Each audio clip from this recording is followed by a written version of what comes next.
안녕하세요. 제 개인전에서 찾아뵙게 돼서 영광입니다. 이번 전시는 사라진 숲은 어디로 갔을까? 자연을 우리 선조들은 뭐라고 했을까? 선조들은 산수라고 표현을 했더라고요. 동양화, 산수화. 그러면 산과 물은 뭘까? 숲이라고 재해석을 해보았습니다. 그래서 이번 전시는 그 숲에 관한 이야기들입니다. 그 이야기를 함께 나누려고 합니다. 전시된 인물은 한포. 묘지가 왜 숲에 있지 않고 밭에 덩그렇게 남아있을까? 오랜 시간 지나면서 숲이 사라졌는데 그 숲에 관한 이야기를 이번 전시를 통해서 풀어보고자 합니다. 지난 4월에 숲은 어디로 갔을까를 출간했는데요. 그 출간한 내용 92개 이미지를 다 전시할 수 없어서 그 중에 27개만 뽑아서 전시를. 그래서 제 전시는 첫째, 인간이 마주하고 있는 숲은 뭘까? 인간이 훼손한 숲은 뭘까? 미래 세대에게 빌려온 자연을, 숲을 우리는 어떻게 돌려줘야 될까? 그런 이야기를 담고 있습니다. 그래서 숲에 대한 얘기를 하고자 했는데요. 이 그림 보시는 대로, 이 사진 보시는 대로 밭 가운데 덩그렇게 묘지가 있습니다. 그래서 상상을 해봤습니다. 이 묘지가 왜 이렇게 덩그렇게 있을까? 인간들이 개간하기 전에는 숲속에 묘지가 있었죠. 제가 산티아고로 간다라고 했을 때 당나귀를 끌고 간다고 합시다. 그러면 스페인 사람들은 당나귀를 먼저 보고 그 다음에 저를 보지 않을까요? 그래서 제 사진집에서 숲에 관해서 매개체를 뒀습니다. 묘지가 있다라는 말은 주변에 숲이 있었다는 말이고, 여기가 과거의 공간이면 여기는 현재의 공간이고 어쩌면 미래의 공간이 될 수도 있겠죠. 그래서 과거와 현재, 그리고 먼저 온 선주민과 나중에 온 사람들, 그런 공간에 관한 이야기를 담고 있습니다. 이거 역시 중간 매체로서 무덤을 썼습니다. 주변에 숲이 있었다는 뜻이고요. 인간이 몸공을 들여서 경작을 했다라는 뜻입니다. 숲이 사라진 자리에 인간의 먹거리를 제공했다라고 말할 수 있겠죠. 이 작품은 묘지가 역시 있습니다. 제가 묘지를 끌고 다니는 것은 여기에 숲이 있었다라는 얘기를 하고 싶다라고 말씀드렸죠. 숲이 있었던 곳입니다.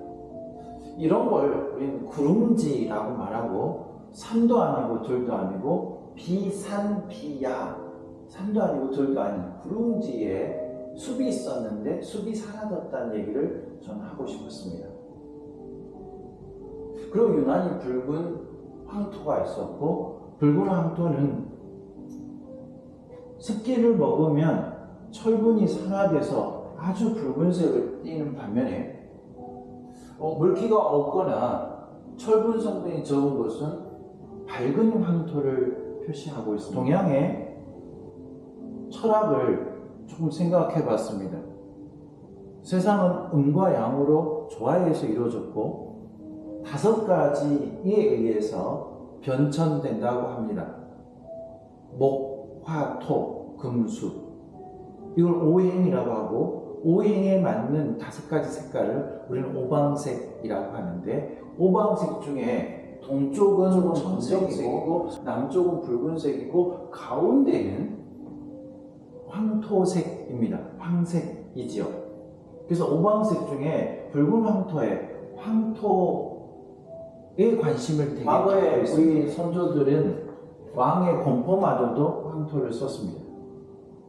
이거 역시 마찬가지로 이 작품도 숲이 있었던 자리에 묘지가 있고, 묘지는 숲을 의미한다라고 했었죠. 그 주변에 숲이 있었고, 숲이 사라진 자리에 인간이 몸공을 들여서 고구마 농사를 짓고 있고, 대나무 숲이 있습니다. 남부지방에 대나무가 있다는 얘기는 인간이 심어놨다는 뜻입니다. 사람이 살았다는 거죠. 그리고 여기서 제가 일부러 표현을 하나 했는데요. 새의 눈이라고 하고 불이라고 하고 새 모양을 일부러 넣습니다. 그래서 인간이 숲이 사라진 자리 이와 같이 경작을 하고 있더라라는, 여기 도깨비 문양도 그려져 있는데요. 여기가 과거에 숲이 우거져서 도깨비가 자주 나온다고 했던 한새골입니다. 고창에서 찍은 건데요. 한새골은 황새, 흰색의 새, 그들이 있었던 골짜기라는 뜻입니다. 여기 마찬가지로 숲이 사라진 자리에 어떻게 표현을 할까 고민하다가 나뭇잎 줄기만 표시를 해봤습니다. 그래서 음표처럼 무덤 주변에 되게 그라데이션이 잘 나타나는 함토, 인간이 숲은 사라졌지만 인간이 경작하고 먹고 살고 하는 공간에 대해서 표현을 해봤고요. 이거는 지구상에 존재하는 공간은 정과 성과 묘로 구성되어 있더라.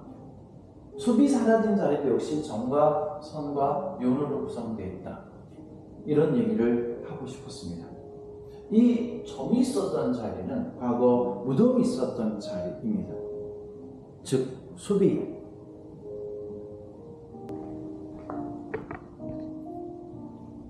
이 작품은 숲이 사라진 자리를 좀 시간을 누적해 봐야겠다. 그래서 봄, 여름, 가을, 겨울 4계절을 넣어봤고요. 이거는 핸드폰으로 찍은 겁니다. 다가 여기 묘지고요. 남겨진 숲이라고 타이틀을 붙여봤고요. 역시나 숲이 사라진 자리에 붉은 황토가 남은 그런 모습 찍어봤고요. 여기는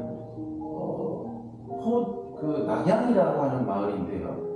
원래는 이쪽에 이렇게 산줄기가 있고 마을이 여기 있고 이쪽이 또 산줄기가 있습니다. 그래서 우리 전통적인 촌락의 입지 개념으로 보면 우베코, 좌총령 우베코인데 우베코에 해당되는 산능선입니다. 여전히 여기에 당산나무 숲이 있고요. 지금은 목초지 재배하고 있습니다. 그런데 일부러 겨울에 찍었습니다. 눈이 왔을 때. 왜냐하면 마을숲은 잘 사라지지 않는데 그 마을숲을 다 베어내고 목초지를 조성한 모습입니다. 이거는 역시 원래는 이렇게 사람들이 숲속에 묘지를 쓰죠.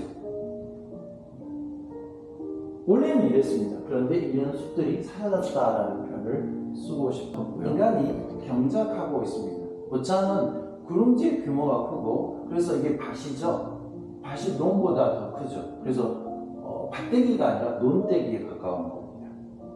인간이 농부가 마치 예술하는 대지 예술가, 랜드 아티스트 이렇게 보였습니다. 그래도 경작을 하고 있는 거고요. 이거는 고창의 학원 농장에서 찍어놓은 겁니다.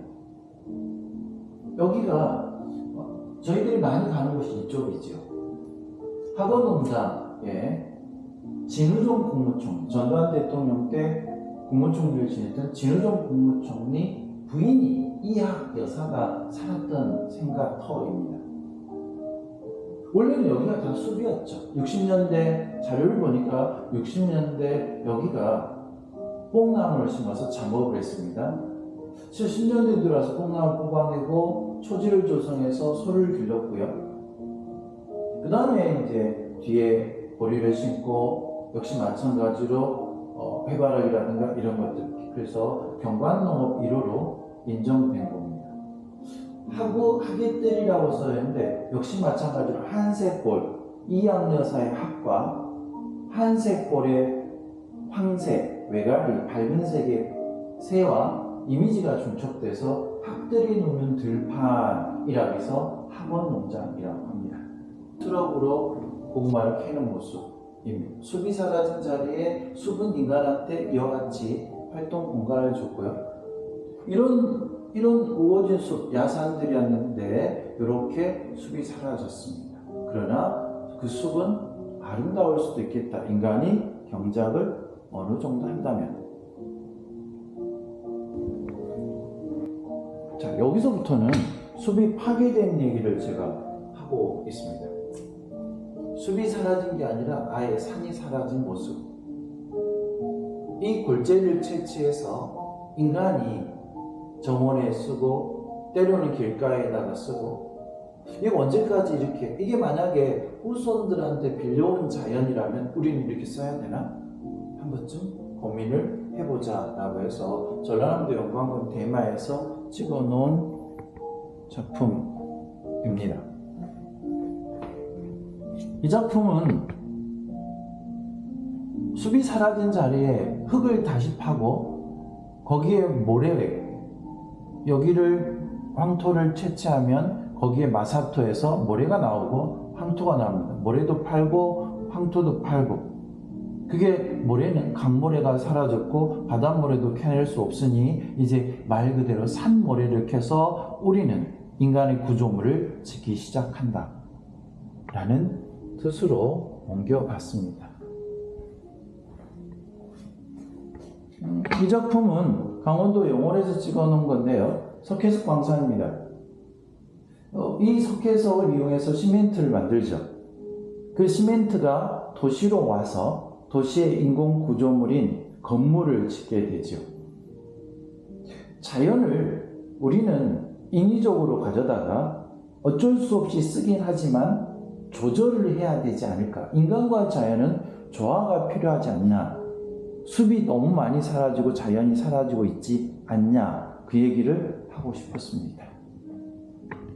이거는 전라남도 장성군에서 찍어놓은 건데요, 전원주택단지입니다. 그런데 산을 절개해가지고 전원주택단지를 지어놓은 건데 봄에 보면 되게 아름다웠습니다. 그러나 제 책에 사라진 숲에 그것과 관련돼서 제가 이미지를 겨울에 찍었습니다. 이런 게 너무 많습니다, 우리나라에. 어쩔 수 없겠다라고 하지만 조절하자, 그런 입장에서 절개지에 지어놓은 것이 아름답게 보일지 모르지만 저는 한 번쯤 이야기하고 싶었습니다. 이거 지속 가능한 개발해가지고 태양광 패널입니다. 그래서 말 한번 하고 싶었습니다. 이 과연 지속 가능한 발전일까요? 숲이 사라진 자리에 한번 질문을 던지고 싶었습니다. 같이 이야기를 나누고 싶었습니다. 여기도 마찬가지로 아예 산이 통째로 사라지고 있는데, 숲이 사라지는 정도가 아니라 산이, 이게 빌려온 자연인데 우리는 후손한테 어떻게 빌려줄 건가 고민해봐야 되는, 여기 묘지가 있고 고인돌이 있습니다. 똑같은 방식으로 캐서 흙을 모래와 황토를 팔고 있었습니다. 빌려온 자연을 이와 같이 심하게 훼손시키는 모습, 전라남도 나주 문평에서 찍어놓은 겁니다. 역시 인간은 언제까지 인간의 구조물을 위해서 자연을 이렇게 훼손해야 되겠고, 전 자연을 재해석해서 수비하고 있잖아요. 숲이 사라졌습니다. 그러면서 인간은 기후 환경이 바뀌었다라고 말을 하는데, 현실적으로 인간의 활동 때문입니다. 강원도 영월 북면에서 찍어놓은 건데 마추픽추처럼 생겼습니다. 역시 석회석 광산입니다. 언젠가는 이 산도 사라질 겁니다. 우리는 생각을 해봐야 되겠다라는 이야기를 오히려 하고 싶어서 때 아름답게 10월 1일 날 찍었더니 변호사가 서서히 고개를 숙이고 있는 그런 모습이었습니다. 숲이 사라진 얘기를 시계 초침처럼 차각차각 사라진다는 표현을 쓰고 싶어서 독수리 모양의 새를 넣습니다. 독수리의 눈, 독수리의 부리라고 해서 이와 같이 숲이 사라진 자리에 짧은 시간에 골재가 사라지고 이제 통째로 숲이 사라져가는, 그런 모습을 담고자 했습니다. 사진집의 끝자락에 가서 그래도 희망의 이야기를 하고 싶었습니다. 어쩌면 우리 주변에 숲이 다시 돌아올 수 있지 않을까. 다시 돌아올지도 모르겠다. 우리가 조절만 잘한다면. 그런 얘기를, 아픔을 치유하는 모습을 담고 싶었습니다. 전라북도 부안에서 찍어놓습니다. 곰섬만 있고 훼손하는 공간이 있고 조금 파냈다가 지금 다시 복원되는 공간이 있고요. 이거는 책의 마지막에 나오는 아웃인데요. 푼쿠툼의 심상이라고 제목을 정해봤습니다. 무덤을 끌고 오는 것은 여전히 제가 숲이었던 것인데 인간이 잘 이용하면 되게 아름다울 수도 있겠다. 반면에 그렇지 않을 경우는 되게 훼손이 많을 거다. 우리는 이렇게 하지 말고 이렇게 잘 이용했으면 좋겠다. 라는 얘기를 저는 담고 싶었습니다. 사진에서 푼쿠툼이라는 말은 각자의 관객의 생각, 관객의 경험, 그걸 가지고 이 사진을 봐주면 좋겠다라고 해서 사라진 숲에 대한 얘기를 무덤이라는 매체를 가지고 무덤 주변, 무덤이 있었다는 얘기는 숲이 있었다는 뜻이고 그 숲이 사라졌고 인간이 경작을 했고 그리고 더 나아가서 인간은 그 숲을 없애버리는, 아예 후손한테 빌려온 숲이 완전히 사라지게 하는 그런 걸 우리는 좀 조절할 필요가 있겠지 않냐. 그래서 제가 사진집을 만들어 봤습니다. 부족한 것이 많지만 그래도 지난 5년 동안 찍었던 것을 선택하여 한 권의 책으로 묶어냈습니다. 이건 사진집이 아니라 다큐멘터리, 질문을 던지는 사진 이미지들로 구성되어 있습니다. 간단하게 설명을 드렸습니다.